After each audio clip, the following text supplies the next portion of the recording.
நம்மளோட காண்டாக்டை சேவ் பண்ணுறேன்னா ஒன்று மொபைலில் சேவ் பண்ணுவோம், அப்படி இல்லைன்னா நம்மளோட சிம்மில் சேவ் பண்ணி வச்சுப்போம். சப்போஸ் நம்மளோட மொபைல் வந்து தொலைஞ்சு போச்சு அப்படின்னா நம்மளோட காண்டாக்ட் மொத்தமாகவே போயிடும். ஸோ இந்த மாதிரி சுச்சுவேஷனில் நம்மளோட காண்டாக்டை நம்மளோட கூகுள் அக்கௌண்ட்டில் இம்போர்ட் பண்ணி வச்சுருந்தோம் அப்படின்னா நம்ம ஈஸியாகவே ரெக்கவர் பண்ணிக்க முடியும். அதாவது நம்மளோட அக்கௌண்ட்டை அந்த டிவைஸில் போட்டு லாகின் பண்ணிவிட்டு அதுலேருந்து நம்மளோட காண்டாக்டை ரெக்கவர் பண்ண முடியும். ஸோ எப்படி நம்மளோட காண்டாக்டை நம்மளோட கூகுள் அக்கௌண்ட்டில் சேவ் பண்ணுறது அப்படின்னு பார்த்தா இந்த வீடியோவில் பார்க்க போகிறோம். ஸோ வீடியோவை ஸ்கிப் பண்ணாமல் கடைசி வரைக்கும் பாருங்கள்.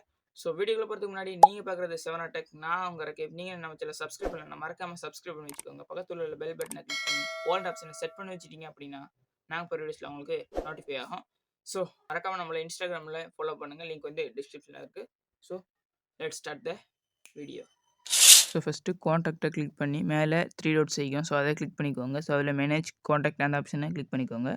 ஸோ அதில் எக்ஸ்போர்ட் காண்டாக்ட் அதை கிளிக் பண்ணிக்கோங்க. ஸோ இப்போது இன்டர்னல் ஸ்டோரேஜ் SIM1 SIM2 வைக்கும். ஸோ இன்டர்னல் ஸ்டோரேஜ் கிளிக் பண்ணி எக்ஸ்போர்ட் அந்த ஆப்ஷனை கிளிக் பண்ணிக்கோங்க. ஸோ இப்போ கொஞ்சம் நேரம் லோட் ஆகும். ஸோ அதுக்கப்புறம் ஓகேன்ற அந்த ஆப்ஷனை நீங்கள் கிளிக் பண்ணிக்கோங்க. ஸோ இப்போ இன்டர்னல் ஸ்டோரேஜுக்கு நம்மளோட காண்டாக்ட் எல்லாம் எக்ஸ்போர்ட் ஆகிக்கும். ஸோ அதுக்கப்புறம் நீங்கள் உங்களோட ஜிமெயில் அக்கௌண்ட்டை கிளிக் பண்ணிக்கோங்க. ஸோ அதில் மேனேஜ் யுவர் கூகுள் அக்கௌண்ட்டை கிளிக் பண்ணி இந்த ஒரு சைடுக்கு வந்துக்கோங்க. ஸோ அதுக்கப்புறம் பீப்புள் அண்ட் ஷேரிங் அந்த ஆப்ஷனை நீங்கள் கிளிக் பண்ணிக்கோங்க. ஸோ இப்போ பார்த்திங்க அப்படின்னா என்ன ஆல்ரெடி 30 காண்டாக்ட் நான் சேவ் பண்ணி வச்சுக்கிறேன். ஸோ இப்போ தேர்ட் ஆகிற ஆப்ஷனை கிளிக் பண்ணி அதை நீங்கள் எனேபிள் பண்ணி வச்சுக்கோங்க. சப்போஸ் உங்களுக்கு டிசேபிள் ஆகிருந்தால் நீங்கள் எனேபிள் பண்ணி வச்சுக்கோங்க. ஸோ அதுக்கப்புறம் காண்டாக்டை கிளிக் பண்ணிக்கோங்க. ஸோ அதுக்கப்புறம் நீங்கள் உங்களோட ஜிமெயில் அக்கௌண்ட் பாஸ்வேர்ட்லாம் போட்டு நீங்கள் அதை லாகின் பண்ணி இந்த மாதிரி பேஜுகளுக்கு வந்துக்கோங்க.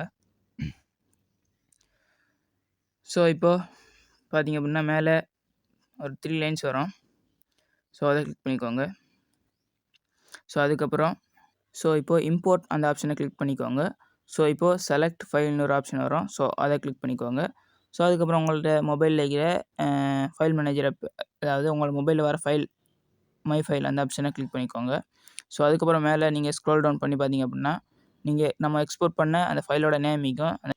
ஸோ அதை பார்த்து நீங்கள் செர்ச்சில் போய் .vcf அப்படிக்கும். ஸோ அதை கிளிக் பண்ணிங்க அப்படின்னா contact.vcf அந்த ஆப்ஷன் நிற்கும். ஸோ அதை கிளிக் பண்ணி டன் ஆப்ஷனை கிளிக் பண்ணிக்கோங்க. ஸோ இப்போது இம்போர்ட் அந்த ஆப்ஷனை கிளிக் பண்ணிக்கோங்க. ஸோ கீழே பார்த்தீங்க அப்படின்னா உங்களுக்கு இம்போர்ட் ஆகிட்டிக்கும். ஸோ ஒரு ஃபியூ செகண்ட்ஸ்லேயே டன் ஆப்ஷனை காட்டிடும். ஸோ இப்போ பார்த்தீங்க அப்படின்னா எந்த காண்டாக்டில் 30 இருந்துட்டு இப்போது 200 சொச்சங்கிது. ஸோ இந்த மாதிரி நீங்களும் உங்களோட காண்டாக்டை நீங்கள் சேவ் பண்ணி வச்சிட்டிங்க அப்படின்னா உங்களுக்கு ரொம்பவுமே யூஸ்ஃபுல் ஆகிக்கும். ஸோ இந்த வீடியோ யூஸ்ஃபுல்லாக இருந்தால் அந்த வீடியோக்கு மறக்காமல் லைக் பண்ணிக்கோங்க. இந்த வீடியோ உங்களோட ஏனைய ஃப்ரெண்ட்ஸுக்கு எல்லா ஃப்ரெண்ட்ஸுக்கும் ஷேர் பண்ணிக்கோங்க. ஸோ இந்த வீடியோவை பற்றின கருத்தை மறக்காமல் கமெண்ட் பண்ணுங்கள். ஏதாவது டவுட் இருந்தாலும் மறக்காமல் கமெண்ட் பண்ணுங்கள், நான் உங்களுக்கு ரிப்ளை பண்ணுறேன். மறக்காமல் நம்மளை இன்ஸ்டாவில் ஃபாலோ பண்ணுங்கள், லிங்க் வந்து டிஸ்கிரிப்ஷனில் இருக்குது. ஸோ மறந்துடாதீங்க, ஃபாலோ பண்ணிக்கோங்க. Have a nice day, take care.